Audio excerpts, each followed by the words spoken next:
Hey guys, welcome to resource point. आज हम लोग यहाँ पे डिस्कस करने वाले हैं वीज़ आइज की करंट अफेयर्स, जो कि हमारी फरवरी मंथ की है। तो काफ़ी टॉपिक कंप्लीट हो गई है, और जैसे कि कल आप लोग को नोटिफिकेशन मिल चुका है कि यूपीएससी की जो प्रीलिम्स है वो अब एक्सटेंड हो गई है और आपका 10 अक्टूबर को होने वाला है। तो चलिए, पीटी 365 की लेसन तो आपको मिलती ही रहेगी ऑन टाइम, बट उसके साथ साथ हम लोग ये मंथली मैगजीन को नहीं छोड़ सकते, क्योंकि अब मंथली मैगजीन्स ज़्यादा इंपॉर्टेंट हो चुके हैं। ठीक है, तो इस पर फोकस कीजिएगा, सारी टॉपिक्स को अच्छे से कवर कीजिए, क्योंकि एटलीस्ट सितंबर मंथ की तो आपको जो मंथली मैगजीन है उसको पूरी तरीके से कंप्लीट करना ही होगा। तो ये 3 से 4 महीने है आपका, तो इस पर फोकस कीजिएगा। ठीक है, तो यहाँ पे हम लोग इकॉनमी के एक लेसन ले चुके थे, जिसमें कि 2 टॉपिक मैं वहाँ पे कंप्लीट की थी। 15th फाइनेंस कमीशन की क्या रिपोर्ट है, और ब्लू जो इकॉनमी पॉलिसी लाया जा रहा है उसके बारे में। आज हम लोग यहाँ पे कॉर्पोरेट सोशल रिस्पॉन्सिबिलिटी के बारे में पूरी तरीके से पढ़ेंगे। न्यू जो है यहाँ पे कंपनीज अमेंडमेंट रूल्स लाया गया है 2021 का। तो इसमें क्या क्या प्रोविज़न ऐड ऑन किया गया है, इससे पहले क्या क्या बातें रखी गई थी कॉर्पोरेट सोशल रिस्पॉन्सिबिलिटीज़ में, और एक्चुअली ये सीएसआर है क्या, और कौन से कंपनीज होते हैं जिनको यहाँ पे सीएसआर इस तरीके की जो कॉर्पोरेट सोशल रिस्पॉन्सिबिलिटी है उसमें कंट्रीब्यूट करना होता है। तो ये सारी फैक्ट्स एंड फिगर्स के साथ हम लोग यहाँ पे देखने वाले हैं। तो चलिए स्टार्ट करते हैं। तो स्टार्ट करते हैं फर्स्ट टॉपिक के साथ, जो कि है कंपनीज अमेंडमेंट रूल 2021। तो रिसेंटली क्या हुआ है कि मिनिस्ट्री ऑफ कॉर्पोरेट अफेयर्स है, तो ये चीज़ें याद रखिएगा कि कॉर्पोरेट सोशल रिस्पॉन्सिबिलिटी में कौन सी यहाँ पे मिनिस्ट्री इंक्लूड है। तो मिनिस्ट्री ऑफ कॉर्पोरेट अफेयर्स है, जिनके द्वारा यहाँ पे न्यू रूल्स लाए गए हैं। इससे पहले 2014 का रूल्स था, अब यहाँ पे अमेंड करके 2021 की है।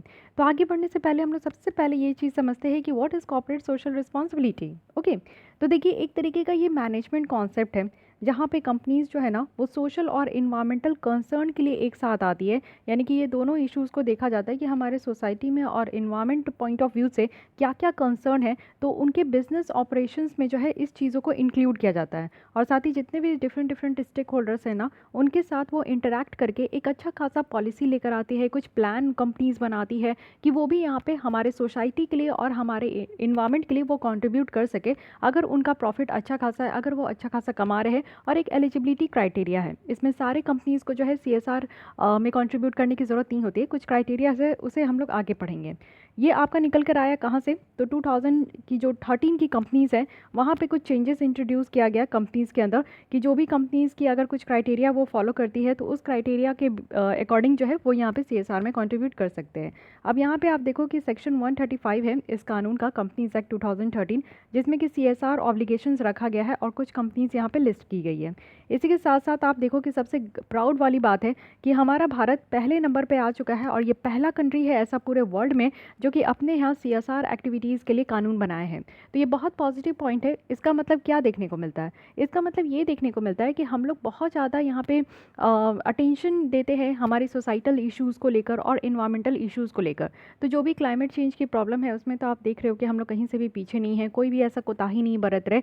तो ये भी हमारा बहुत पहले से स्टेप्स है कि इन्वायरमेंट को प्रोटेक्ट करना है, कंजर्व करना है, और साथ ही साथ सोसाइटी पॉइंट ऑफ व्यू से भी हम लोग यहाँ पे ध्यान दे रहे हैं। तो ये 2 बातें हैं जिसको कि लेकर हम लोग यहाँ पे पहले ऐसे कंट्री बन गए जो कि कानूनी तौर पर हम लोग इस चीज़ को इम्प्लीमेंट किए। साथ ही आप देखो कि यहाँ पे एवरी क्वालिफाइंग कंपनीज, जितनी भी क्वालिफाइंग कंपनीज है, उनको ज़रूरत है होता है कितना वो कंट्रीब्यूट करेंगे, तो उनका जो नेट प्रॉफिट होता है, और लगातार 3 साल में, मान लीजिए कि 2018, 19, 20, तो ये लगातार 3 साल में उनका जो फाइनेंशियल ईयर है, हमारा फाइनेंशियल ईयर कब से स्टार्ट होता है, तो 1 अप्रैल से लेकर ये आपको 31 मार्च से देखने को मिलेगा। तो यहाँ पे एक फाइनेंशियल ईयर के बीच में जो है 3 साल लगातार उनका नेट प्रॉफिट कितना होगा, उसका एवरेज का 2%, एटलीस्ट 2% तो देना ही है कम से कम। अगर ज़्यादा से ज़्यादा कोई भी कंपनी अगर यहाँ पे कंट्रीब्यूट करना चाहती है तो वो मोस्ट वेलकम है, बट यहाँ पे एटलीस्ट 2% देना है। ठीक है, तो ये चीज़ें आप समझ गए। और ये कहा गया इमीडिएटिंग, आपका जो है ना इमीडिएटली प्रिसीडिंग 3 इयर्स है। मान लीजिए कि अगर कोई कंपनी यहाँ पे 2020 को कंट्रीब्यूट कर रही है, तो यह ऐसा नहीं होना चाहिए कि इनका 3 साल का, यानी कि ये निकल के आए 12, 13 और 14 का, 2014 का, ऐसा नहीं होना चाहिए। इससे जस्ट पहले का 3 साल का इनका जो है फिनेंशियल ईयर, इतना उनका एनुअल टर्नओवर होना चाहिए, जो जो क्राइटेरिया उसे देखेंगे, तब जाकर जो है वो एटलीस्ट 2% जो है इसका एवरेज नेट प्रॉफिट वो यहाँ पे करेंगे। ठीक है, अब देख लेते हैं कि कौन कौन सी कंपनी एप्लीकेबल है। तो एक्चुअली वो सारी कंपनीज जिनकी एनुअल टर्नओवर, यानी कि एक साल की जो टर्नओवर है वो 1000 करोड़ या फिर इससे ज़्यादा हो, नेट वॉर्थ यानी कि उनका 500 करोड़ या फिर इससे ज़्यादा है, यानी कि उनकी कैपिटल कितनी है, तो 500 करोड़ या फिर इससे ज़्यादा है, और नेट प्रॉफिट कितना हो रहा है, तो 5 करोड़ या फिर इससे ज़्यादा। तो ये याद रखना है, 5, 500 और 1000, ठीक है। तो 1000 एनुअल यहाँ पे टर्नओवर है और नेट वॉर्थ यहाँ पे 500 करोड़ है और 5 करोड़ है यहाँ पे नेट प्रॉफिट। तो ऐसी कंपनी जो है वो एलिजिबल होते हैं और कि वो यहाँ पे कॉर्पोरेट सोशल रिस्पॉन्सिबिलिटी में कंट्रीब्यूट कर सके। सीएसआर की अगर हम लोग बात करें ना, तो ये एप्लीकेबल होते हैं ब्रांच प्रोजेक्ट ऑफिस के ऊपर भी। जो भी फॉरेन कंपनी अगर इंडिया में है ना, तो उनकी ब्रांचेस भी है, तो उसके ऊपर भी ये एप्लीकेबल होगा कि वो अगर फॉरेन कंपनीज भी ये क्राइटेरिया को फुलफिल करते हैं तो वो यहाँ पे एलिजिबल है कि वो भी अपना कॉर्पोरेट सोशल रिस्पॉन्सिबिलिटीज़ में वो कंट्रीब्यूट कर सके। अब देखिए इसमें कंट्रीब्यूट करने का मतलब क्या है। अब इसमें कौन कौन सी ऐसी एक्टिविटीज़ होती है जिसमें कि कंपनीज कंट्रीब्यूट करती है। तो आप समझ सकते हो कि वो सारे इश्यूज़ जो कि हमारे सोसाइटी से रिलेटेड है और इन्वायरमेंट से रिलेटेड है। तो सबसे पहली बात है कि हमारे आप सोसाइटी में देखो कि सबसे बड़ी प्रॉब्लम है गरीबी और भूखमरी। जितना लोग आज कोरोना से नहीं डेथ करते हैं, उससे ज़्यादा हर एक दिन जो है लोग भूखमरी से मर जाते हैं। तो ये हमारे यहाँ की एक ग्रेव सिचुएशन है, इश्यूज़ है, जिसके लिए आप देखो कि कंपनीज आगे बढ़कर काम करती है इसके लिए। तो ये चीज़ें हैं कि इस पॉइंट में काम करना है। साथ ही हमारे यहाँ जो एजुकेशन और एजुकेशन को प्रमोट करना है, हमारे यहाँ जेंडर इक्वालिटी को प्रमोट करना है, साथ ही साथ विमेन को एम्पावर करना है। तो इस क्षेत्र में भी यहाँ पे काम किया जाता है। साथ ही यहाँ पे जो चाइल्ड मोर्टेलिटी रेट है उसको भी रिड्यूस करने के लिए, यानी कि आप देखो कि जब बच्चे जन्म लेते हैं तो एक तो देखा जाता है कि इन्फेंट मोर्टेलिटी रेट, यानी कि 28 दिन तक जब से वो जन्म लिए हैं कि तब से वो कितना उनकी कैपेसिटी है कि वो जी पा रहे हैं कि नहीं। साथ ही 0 से 5 ईयर्स तक देखा जाता है कि बच्चों की यहाँ पे कितनी डेथ हो रही है जो 5 साल तक पहुँच रहे हैं। तो यहाँ पे चाइल्ड मोर्टेलिटी उसको कम करने के लिए यहाँ पे इनके द्वारा काम किया जाता है। साथ ही मैटरनल हेल्थ को यहाँ पे इम्प्रूव करने के लिए, यानी कि आप देखो कि जो भी मम्मी है, ठीक है, मम्मी है, और उन सब का जो है हेल्थ यहाँ पे इम्प्रूव करने के लिए इन्वामेंटल सस्टेनेबिलिटी को इंश्योर कर सके। साथ ही एम्प्लॉयमेंट इन्हांसिंग वोकेशनल स्किल्स, यानी कि आप देखो कि ऐसा नहीं है कि आज के डेट में सिर्फ आप पढ़ाई ही करो, आपको एक्स्ट्रा करिकुलर एक्टिविटीज़ भी आनी चाहिए। तो वो सारी भी स्किल्स जो है यहाँ पे बच्चों को प्रोवाइड करने के लिए, साथ ही यहाँ पे वही है कि एजुकेशनल और साथ ही साथ वोकेशनल स्किल्स को भी प्रोवाइड करने के लिए ये लोग काम करते हैं। सोशल बिजनेस की प्रोजेक्ट भी होता है जिसमें ये कंट्रीब्यूट करते हैं। तो दीज आर द एक्टिविटीज़ जिसमें कि जो कंपनीज़ है वो यहाँ पे कंट्रीब्यूट करती है। और साथ ही साथ आप ये भी याद रखना कि पीएम केयर्स फंड जो इस बार चल रहा है उसमें भी यहाँ पे कंपनीज़ के द्वारा कंट्रीब्यूट किया गया है। और ये जो फंड है या फिर कोई और भी फंड जो कि सेंट्रल गवर्नमेंट के द्वारा सेटअप किया जाता है, तो उसमें भी सीएसआर जो है वो यहाँ पे कंट्रीब्यूट करते हैं। वो भी सोशियो इकोनॉमिक डेवलपमेंट के लिए या फिर रिलीफ के लिए या फिर वेलफेयर। तो वेलफेयर किसके किसके लिए, तो सबसे पहले आप देखो कि शेड्यूल कास्ट के लोगों के लिए, शेड्यूल ट्राइब्स के लोगों के लिए, अदर बैकवर्ड जो क्लासेस है उनके लिए, और साथ ही साथ माइनॉरिटीज़ कम्युनिटीज़ के लिए, एज वेल एज़ यहाँ पे वुमेन भी है। तो इन सबको भी कंसीडर करके यहाँ पे चला जाता है और इन लोगों के वेलफेयर के लिए जो भी प्रोग्राम चलाए जाते हैं उनमें भी ये सारी सीएसआर जो है वो कंट्रीब्यूट करती है। तो ये सारे पॉइंट्स बहुत ही इंपॉर्टेंट है, क्वेश्चंस किसी भी तरीके से आपसे पूछा जा सकता है। 2019 में क्या हुआ कि अमेंडमेंट यहाँ पे इंट्रोड्यूस हुआ, जिससे कि आप देखो कि कुछ कंपनीज़ जो है उनको यहाँ पे ज़रूरत था कि जो अनस्पेंड है, यानी कि जितना उनको फंड है, जितना उनका फ़ंड है वो अब तक अगर वो नहीं खर्च किए हैं तो उनको डिपॉजिट करना है, जो भी इस कानून के अंदर फ़ंड प्रिस्क्राइब किया गया है उसको, और वो भी इस फिनेंशियल ईयर के एंड में, यानी कि ये 2019 की कहानी है। तो ऐसा कहा गया था कि जो नहीं खर्च किए उनको खर्च करना ज़रूरी है। अब चलिए बात तो ये हुई, लेकिन अब देखते हैं कि 2021 में इस बार का क्या रूल्स लाया गया है। देखिए सीएसआर एक्टिविटीज़ में ना किसी किसी को यहाँ पे छूट दी गई है, किसी किसी कंपनीज़ को यहाँ पे एक्सक्लूशन किया गया है, एक्सक्लूशन करके रखा गया, यानी कि उनको छूट दिया गया कि ठीक है अगर आप इस कैटेगरी में भी आते हो, यानी कि आपके एनुअल टर्नओवर 1000 करोड़ या इससे ज़्यादा है, आपका नेट वर्थ 500 करोड़ या इससे ज़्यादा है, तो इसमें अगर आप लोग आ भी रहे हो तो भी आपको यहाँ पे छूट मिलेगा कि आपको कंट्रीब्यूट करने की ज़रूरत नहीं है। लेकिन ये चीज़ें समझिए कि किस किस क्राइटेरिया के बेसिस पे इनको छूट मिला है। तो सबसे पहला है कि मान लीजिए कोई कंपनी अगर रिसर्च एंड डेवलपमेंट कोई भी न्यू वैक्सीन से रिलेटेड या फिर कोविड-19 के drugs, medicine, devices, medical devices, इन सारी चीज़ों पे अगर रिसर्च एंड डेवलपमेंट कर रहे हैं या फिर किसी भी तरीके का वो काम कर रहे हैं, तो उनको यहाँ पे छूट दिया गया है, और वो भी 3 साल का, 2021 से लेकर 2023 तक। तो ये 3 साल का यहाँ पे एकदम से छूट दिया गया है कि इनको ज़रूरत नहीं है कि कंट्रीब्यूट करेंगे सीएसआर में।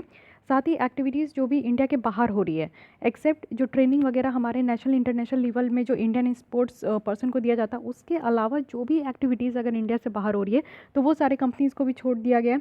साथ ही अगर कोई भी कंपनी यहाँ पे किसी पॉलिटिकल पार्टी के में कोई भी कितना भी अमाउंट अगर कंट्रीब्यूट करते हैं तो उनको ज़रूरत नहीं है। अगर वो पॉलिटिकल पार्टी को दे रहे हैं तो ठीक है, सीएसआर में देने की ज़रूरत नहीं है। और नेक्स्ट है कि एक्टिविटीज़ जो कि यहाँ पे कंपनी के एम्प्लॉयज़ को बेनिफिट होगा, जो भी कोड वेजेस एक्ट यहाँ पे लाया गया ना, कोड ऑन वेजेस एक्ट।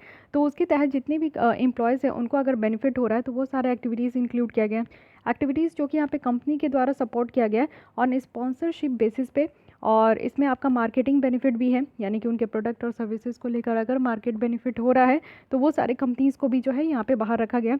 और एक्टिविटीज़ जो कि यहाँ पे कोई और अगर स्टैट्यूटरी ऑब्लिगेशंस रखा गया है इस कानून के अंदर जो भी इंडिया में फोर्स हो रहा है, तो वो इसमें और भी अदर्स जो छोटे मोटे टॉपिक्स है ना वो इंक्लूड हो जा रहे हैं। ठीक है, तो ये सारे एक्सक्लूजन है। सबसे पहले तो यही याद रखना है कि सबसे पहले जो भी हमारे वैक्सीन कोविड-19 से रिलेटेड कोई भी ड्रग्स, मेडिसिन, मेडिकल डिवाइसेस के ऊपर कोई भी काम कर रहे हैं तो उनको यहाँ से छूट मिला है। और क्या छूट है और क्या बात है, तो छूट तो इतनी ही है, लेकिन और क्या अमेंडमेंट किया गया कि मैंडेटरी रजिस्ट्रेशन करानी है, यानी कि कोई भी एंटिटीज़ है तो उनको अपने आप रजिस्टर करानी है सेंट्रल गवर्नमेंट के साथ। जो भी यहाँ पे CSR-1 फॉर्म इलेक्ट्रॉनिकली वो रजिस्टर करेंगे रजिस्ट्रार ऑफ कंपनीज़ के पास। ठीक है, और ये 1 अप्रैल 2021 से स्टार्ट हो जाएगा। साथ ही इंगेजमेंट है, यानी कि एक्सटर्नल ऑर्गेनाइजेशन के साथ अगर इंगेजमेंट है तो यहाँ पे वो भी परमिट किया गया है CSR प्रोजेक्ट को कि वो इनके साथ मिलकर डिज़ाइन कर सकते हैं, एवेल्यूशन कर सकते हैं, प्रोजेक्ट का कितना कैपेसिटी बिल्डिंग है वो चीज़ें देख सकते हैं और प्रोजेक्ट को मॉनिटर भी कर सकते हैं। एनुअल एक्शन प्लान की अगर हम लोग बात करें तो यहाँ पे CSR की जो कमिटीज़ है कंपनी की, उनको यहाँ पे ज़रूरत है कि कुछ फॉर्मुलेट करे, यानी कि एनुअल एक्शन प्लान कितना होना है, और यहाँ पे कुछ बोर्ड ऑफ कंपनी को भी रिकमेंड करे कि किस तरीके का यहाँ पे 1 साल का प्लान होना चाहिए। साथ ही साथ एडमिनिस्ट्रेटिव ओवरहेड, तो एडमिनिस्ट्रेटिव ओवरहेड को समझिए कि बोर्ड ऑफ कंपनी जो है ना उनको यहाँ पे इंश्योर कराना है कि जो एडमिनिस्ट्रेटिव ओवरहेड है वो 5% से ज़्यादा नहीं होना चाहिए। इट मीन्स कि CSR में जितना खर्च हो रहा है उसका 5% से ज़्यादा एडमिनिस्ट्रेटिव ओवरहेड में नहीं होना चाहिए। तो अब ये बातें है क्या, एडमिनिस्ट्रेटिव ओवरहेड में आता क्या है, तो देखिए एडमिनिस्ट्रेटिव ओवरहेड कहने का मतलब है कि यहाँ पे खर्चे जो भी जनरल मैनेजमेंट या फिर CSR फंक्शंस को एडमिनिस्ट्रेशन करने में जो भी खर्चे आ रहे हैं ना वो इसका 5% नहीं होना चाहिए। तो 5% कितना, अगर ये कंपनी CSR में कंट्रीब्यूट कर रही है तो उससे कि इसका जो है 5% से ज़्यादा नहीं होना चाहिए। और वो क्या है एडमिनिस्ट्रेटिव ओवरहेड, तो खाली यहाँ पे जो आपका जनरल मैनेजमेंट या फिर यहाँ पे जो एडमिनिस्ट्रेशन करना है तो उनके लिए जो खर्चे किए जा रहे हैं। अब यहाँ पे और भी खर्चे होते हैं, जैसे कि आप देखो कि जो प्रोजेक्ट है CSR प्लान है, CSR प्रोजेक्ट है, उसको डिज़ाइन करने में भी खर्चे होते हैं, उसको इम्प्लीमेंट करने में भी खर्चे होते हैं, मॉनिटरिंग करने में भी, इवेल्युएट करने में भी खर्चे होते हैं। बट ये सारे एक्सपेंसेस को बाहर रखा गया है, ये सारे एक्सपेंसेस एडमिनिस्ट्रेटिव ओवरहेड में काउंट नहीं होते हैं। एडमिनिस्ट्रेटिव ओवरहेड में काउंट सिर्फ यही होंगे कि जनरल जो मैनेजमेंट करना है और जो एडमिनिस्ट्रेशन करना है CSR फंक्शंस की, उसको इंक्लूड किया गया है। और वो कितना ज़्यादा नहीं होना चाहिए, तो 5% से ज़्यादा एक्सीड नहीं होना चाहिए। साथ ही आप देखो कि जो सरप्लस है ना उसको यहाँ पे किसी और पर्पज़ के लिए इस्तेमाल नहीं करना है। ये भी यहाँ पे एक अलग सा पॉइंट ऐड किया गया है कि मान लीजिए कि ज़्यादा पैसे हो गए हैं, सरप्लस हो गया है, तो यहाँ पे ऐसा नहीं है कि कोई और पर्पज़ के लिए इसको यूज़ कर ले। ये आपका नेक्स्ट ईयर जो है ना फिर इसी पर्पज़ के लिए CSR प्रोजेक्ट में ही इसको यूज़ किया जाएगा। नेक्स्ट है इम्पैक्ट असेसमेंट की अगर बात करें तो कोई भी कॉर्पोरेशन जिसमें CSR ऑब्लिगेशन है 10 करोड़ या फिर इससे ज़्यादा, वो भी 3 प्रीसीडिंग फाइनेंशियल ईयर का, तो उनको यहाँ पे ज़रूरत है कि वो इंडिपेंडेंट एजेंसी को हायर कर सकते हैं कोई भी इम्पैक्ट असेसमेंट करने के लिए। यानी कि उनका कोई भी अगर प्रोजेक्ट है, हंगर को रिमूव करने के लिए प्रोजेक्ट है या फिर एजुकेशन के लिए अगर कोई प्रोजेक्ट है तो उसका कितना इम्पैक्ट पड़ रहा है उसको एक्सेस करने के लिए कोई भी कंपनी जो है इंडिपेंडेंट एजेंसी को हायर कर सकती है। साथ ही मैंडेटरी डिस्क्लोजर करना है CSR प्रोजेक्ट का, तो वो भी यहाँ पे जो कंपनी के वेबसाइट में इसको पूरी तरीके से डिस्क्लोज करना है कि उनका क्या प्रोजेक्ट है। उस प्रोजेक्ट के अंदर जो है हर एक चीज़ को उनको डिस्क्राइब करनी है कि उनका प्रोजेक्ट में क्या टारगेट रखा गया है, किस टॉपिक के बारे में वो काम करना चाहते हैं और कहाँ काम करना चाहते हैं। और इससे क्या होगा कि कंपनीज़ की अकाउंटेबिलिटी बनेगी। इट मीन्स कि यहाँ पे कंपनीज़ का एकदम क्लियर कट रहेगा ना कि हाँ कौन कंपनीज़ कहाँ काम करना चाह रही है, किस फील्ड में काम करना चाह रही है, तो एकदम से यहाँ पे आपका ट्रांसपेरेंसी और अकाउंटेबिलिटी एकदम कट टू कट क्लियर रहेगा। ओके, तो ये सारी कुछ चेंजेस की गई है। अब देखते हैं कि क्या क्या चैलेंजेस है, और CSR को कभी कभी क्रिटिसिज्म भी झेलना पड़ता है, तो किस तरीके की क्रिटिसिज्म की जाती है और चैलेंजेस क्या क्या है। सबसे पहले आप देखिए यहाँ पे टैक्स लगता है। तो देखिए कंपनीज़ जो है ना वो यहाँ पे ऑलरेडी उनको कॉर्पोरेट टैक्स देना पड़ता है जो कि बहुत ज़्यादा है हमारे इंडिया में। तो कॉर्पोरेट टैक्स से तो वो जूझ ही रहे, बट उनको एक्स्ट्रा टैक्स भी देना पड़ता है CSR के ऊपर। तो ये एक सबसे बड़ा क्रिटिसिज्म है। सेकंड है कि स्क्यूड पैटर्न है स्पेंडिंग का। इट मीन्स कि ऐसा नहीं है कि एकदम डिवाइडेड है कि एजुकेशन में कितना खर्च करना है, हेल्थ केयर में कितना खर्च करना है, वेमेन के लिए कितना खर्च करना है, बच्चों के लिए कितना खर्च करना है, ये सारी चीज़ें डिवाइडेड नहीं है। आप देखो टोटल फंड जो है उसका CSR में 65% जो खर्चे हो जाते हैं वो एजुकेशन और हेल्थ केयर में ही खर्चे हो जाते हैं। बाकी आप देखो कि भुखमरी को हटाना, ग्रामीण क्षेत्रों को और ज़्यादा विकास करना, इन्वायरमेंटल प्रोटेक्ट करना, इन सब में जो है रेस्ट ऑफ दी मनी बच जाती है। तो आप समझ सकते हो कि यहाँ पे अच्छी तरीके से जो है प्लानिंग नहीं की गई है, कितना खर्चे कहाँ करनी है। रीजनल डिस्पैरिटी देखने को मिलता है इट मीन्स कि आप देखो कि जिस एरिया में वो कंपनी काम कर रहे हैं सीएसआर एक्टिविटीज़ में, तो उस एरिया में जिस तरीके की प्रॉब्लम है ना, उस प्रॉब्लम पे ज़्यादा फोकस किया जाता है। मान लीजिए कि कोई एरिया है, जैसे आप देखो बिहार, बिहार में आपका पॉपुलेशन का प्रॉब्लम है, पॉवर्टी का प्रॉब्लम है, ठीक है। वहीं अगर आप एकदम डेवलप्ड स्टेट में आ जाओ, गुजरात में आ जाओ, तो यहाँ पे आप देखो कि मेनली आपका वहाँ पे क्लाइमेट चेंज से रिलेटेड प्रॉब्लम है। यहाँ पे आपका पॉपुलेशन या फिर पॉवर्टी का प्रॉब्लम नहीं है, तो यहाँ पे क्लाइमेट चेंज से प्रॉब्लम है, तो इस पे इस तरीके का ध्यान ज़्यादा दिया जाता है, इस रीजन पे इस तरीके का ध्यान पे ज़्यादा खर्च किया जाता है। तो ये क्या हो गया कि रीजनल डिस्पैरिटी है, हर एक जगह जो है ना अलग अलग तरीके का आपका जो है एक अलग डिस्पैरिटी देखने को मिलेगा।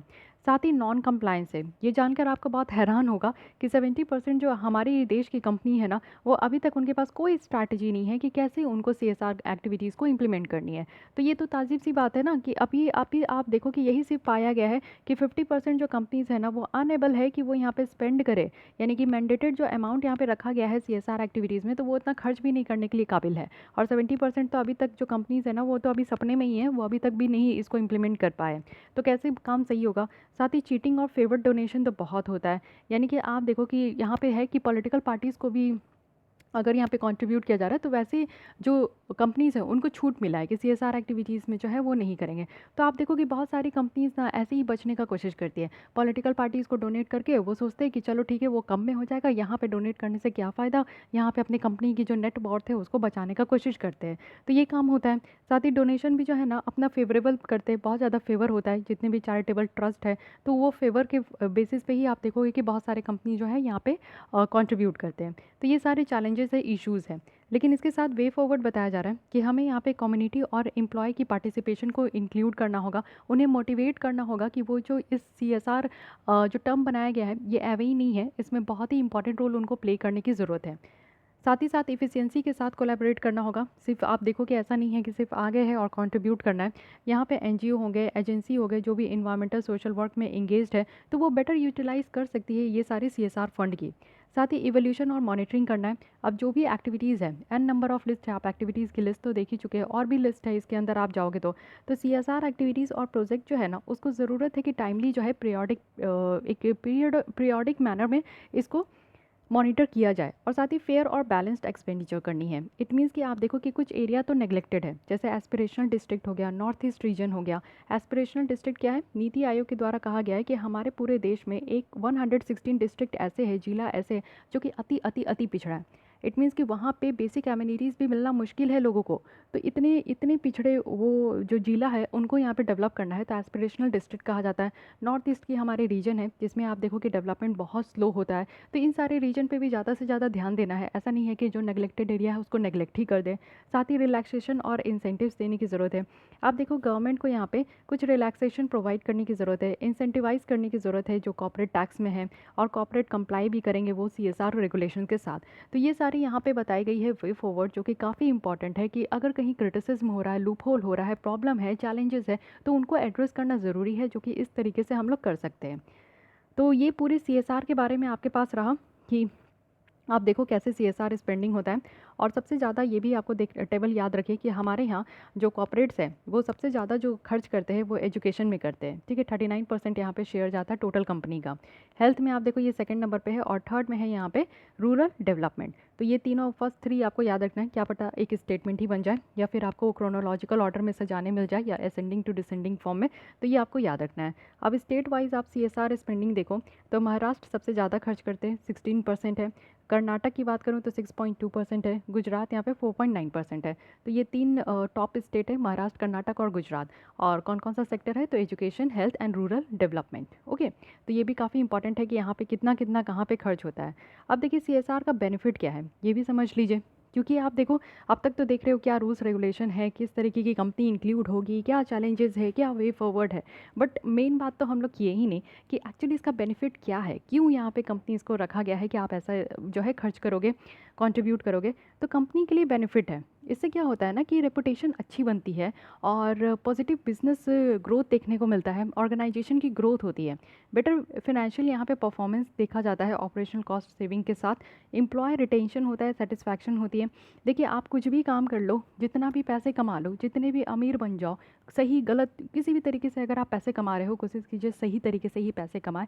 लेकिन वो सारी चीज़ें एक जगह है, ठीक है। आप सेटिस्फाई होते होंगे कि चलो ठीक है, आप काम कर रहे हो, आपका पैसा मिल रहा है, आप अपनी दिनचर्या को सही तरीके से लेकर जा पा रहे हो, अपना अपने फैमिली का केयर कर पा रहे हो। लेकिन अगर आप बाहर जब घूमते हो और कोई आपसे जब भीख मांगता है या फिर आपसे कुछ रिक्वेस्ट करता है कि मुझे इस तरीके का हेल्प कर दो, पैसे भी मांगते हैं लोग कि मुझे यहाँ जाना है, मुझे हेल्प कर दो, मुझे भूख लग रही है, मुझे खाना खिला दो। तो जब आप उस व्यक्ति को उस तरीके से जो उनकी नीड है वो पूरा कर दोगे ना, और उनकी हेल्प कर दोगे, तो उससे ज़्यादा सेटिस्फैक्शन इस दुनिया में कुछ भी नहीं है। अगर आप किसी की मदद करते हो, चाहे पैसे देकर करो या फिर कुछ भी इमोशनल अटैचमेंट के साथ करो, कुछ भी तरीके से अगर आप किसी की मदद करते हो ना, तो उसमें जो सेटिस्फैक्शन है ना, वो आपको करोड़ों रुपया कमा के भी नहीं मिलेगा। तो यही चीज़ें कही जा रही है कि यहाँ पे आप सोसाइटी के लिए कुछ कर रहे हो, लोगों के लिए कुछ कर रहे हो, लोगों की स्थिति सही करने के लिए कर रहे हो, हमारे यहाँ के बैकवर्ड जितनी सोसाइटीज़ है, सेक्शंस है, उसको अपलिफ्ट करने के लिए आप कुछ काम कर रहे हो। तो ये अल्टीमेटली आपको कहीं ना कहीं सेटिस्फाइड करेगा, है कि नहीं। तो ये चीज़ें हैं। साथ ही यहाँ पे जो गवर्नमेंट के रेगुलेशंस है उसको यहाँ पे अवॉइड भी किया जाता है। तो ये सारी यहाँ पे बेनिफिट होती है कंपनी के लिए। सोसाइटी के लिए क्या बेनिफिट होती है, तो सोसाइटी के लिए तो नो डाउट बेनिफिट है ही यहाँ पे कि उनको एम्प्लॉयमेंट जनरेशन अच्छा मिलता है, उनकी स्टैंडर्ड ऑफ लिविंग इम्प्रूव होती है, और जेंडर जो पैरिटी है वो कहीं ना कहीं कम होता है। जेंडर पैरिटी कहने का मतलब, sorry, gender disparity, gender parity का कहने का मतलब है कि जेंडर इक्वालिटी। तो इक्वल तरीके से ट्रीट करना है मेल और फीमेल को। साथ ही यहाँ पे नेचुरल और जो इन्वायरमेंटल प्रोटेक्शन है वो भी काफ़ी हद तक बढ़ पाता है। कंट्रीब्यूट किया जाएगा, फंड होंगे, प्लान होगा प्रॉपर तरीके से, तब किसी भी चीज़ को इम्प्लीमेंट करने में मज़ा आएगा, है कि नहीं। अगर हम लोग देखें कि सरकार को क्या बेनिफिट होती है, तो सरकार की जो फिजिकल एक्सपेंडिचर है ना वो कम हो पाती है। मान लीजिए एजुकेशन में सरकार जितनी खर्च कर पाती है, अगर यहाँ पे आप एक्स्ट्रा हेल्प मिल पा रहा है कि कोई इंसान यहाँ पे आकर, कोई कंपनी जो है अपना 2% भी अगर नेट वर्थ का, नेट प्रॉफिट का अगर वो यहाँ पे खर्च करते, तो सरकार की 2% खर्चे तो एक कंपनी से कम हो गई ना। अगर मान लीजिए यहाँ पे 5 कंपनी अगर यहाँ पे 2% भी अगर कॉन्ट्रीब्यूट करते, तो 10% तक का खर्चा जो है सरकार का बच जाता है। तो आप देखो कि सरकार हमारी ऐसी ही फिजिकल डेफिसिट में चलती है, घाटे में चलती है। इट मीन्स कि सरकार के खर्चे ज़्यादा है और रेवेन्यू कम है। तो कहीं ना कहीं इस तरीके का जो CSR के थ्रू जो है सरकार की जो खर्चे हैं वो यहाँ पे कम हो जाते हैं।